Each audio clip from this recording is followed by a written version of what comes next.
कहानियों की सौगात में आपका स्वागत है।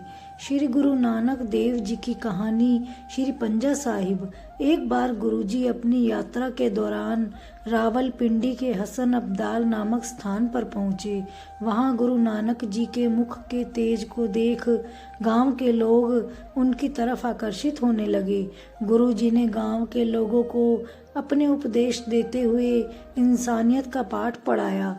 वहीं एक पहाड़ी थी जिस पर बली गंधार नाम का एक आदमी रहता था, जो कि बहुत ही लालची और अभिमानी था।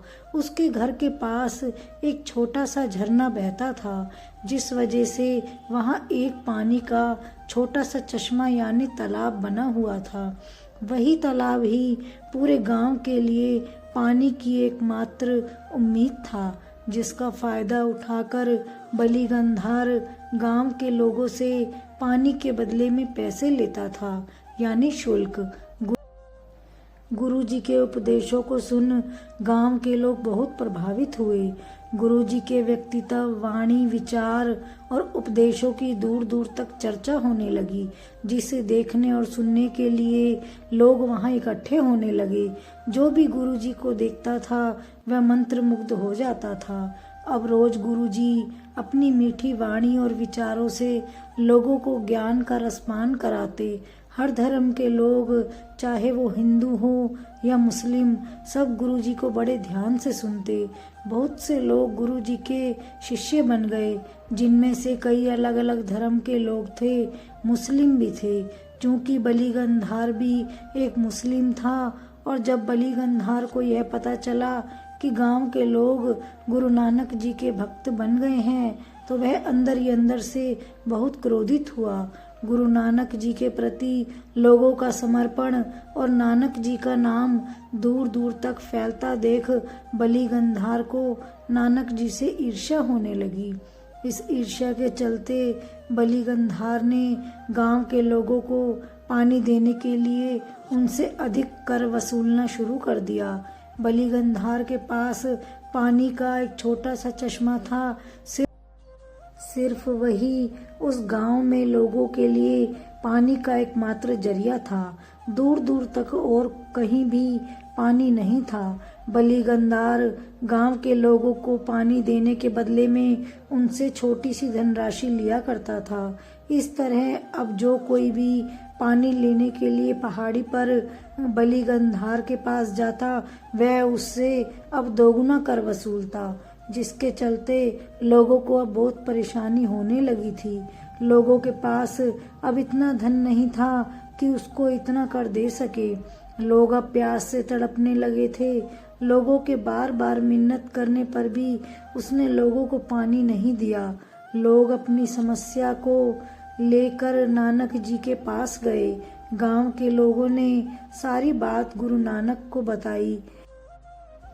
नानक जी ने अपने शिष्य भाई मर्दाना को पानी लेने के लिए पहाड़ी के ऊपर भेजा। बली गंधार ने भाई मर्दाना को पानी भरने से इनकार कर दिया। मर्दाना खाली हाथ वापस आ गए।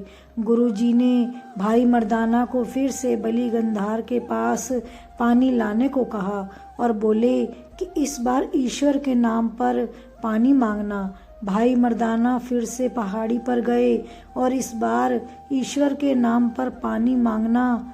भाई मर्दाना फिर से पहाड़ी पर गए और इस बार ईश्वर का नाम लेकर पानी मांगा। तो बली गंधार बोला, जाओ अपने नानक जी से पानी मांगो, यहाँ तुम्हें कुछ नहीं मिलेगा। मर्दाना जी निराश होकर फिर से खाली हाथ वापस लौट आए। गांव के लोगों को प्यास से मरता देख नानक जी ने अपनी एक लाठी जोर से जमीन पर मारी। उसी समय वहां ठंडे पानी का जल निकलने लगा। इस प्रकार नानक जी ने अपनी दिव्य शक्ति से लोगों की प्यास बुझाई। इस घटना को देख लोग नानक जी को दिव्य पुरुष मानने लगे। बहुत से मुसलमान उनको अपना ईश्वर मानने लगे। नानक जी की इस दिव्य घटना के बाद बली गंधार ने गुरु नानक जी को जान से मारने की एक साजिश रची। एक दिन गुरुजी उसी पहाड़ी के नीचे बैठकर गांव के लोगों को धार्मिक उपदेश दे रहे थे। इस मौके का फायदा उठाकर बलि गंधार ने एक बड़ी सी चट्टान को किसी तरह ऊपर पहाड़ी से नीचे गुरु नानक जी की ओर धकेल दिया। उस बड़े से पत्थर के नीचे आने की आवाज़ इतनी भयानक थी जिसे देख और सुन वहां बैठे गांव के लोगों में अफरा तफरी मच गई। तो बड़ा पत्थर गुरु जी की ओर आता देख गांव के लोगों ने गुरु जी को वहां से हट जाने के लिए कहा, लेकिन गुरु जी ने पीछे मुड़कर भी नहीं देखा। इधर पत्थर तेजी से गुरु जी की तरफ बढ़ता जा रहा था। अब गुरु जी ने अपना एक हाथ ऊपर की तरफ उठाया और उस बड़े से पत्थर को हवा में ही रोक दिया। दिव्य शक्ति का दबाव इतना अधिक था कि उस बड़े से पत्थर पर गुरु जी के पंजे अंदर तक छप गए। गुरु जी की इस शक्ति को देख बलि गंधार का घमंड चूर चूर हो गया। बलि गंधार गुरु जी के चरणों में अपने गुनाहों की माफ़ी मांगता हुआ नतमस्तक हो गया। गुरु जी बहुत दयालु थे, ईश्वर का अवतार थे। उन्होंने बलि गंधार को माफ़ कर दिया और बुरे कर्म छोड़कर हमेशा अच्छे कर्म करने को कहा, लोगों का भला करने का उपदेश दिया। इसके बाद गुरु जी ने अपनी आगे की यात्रा फिर से आरंभ की।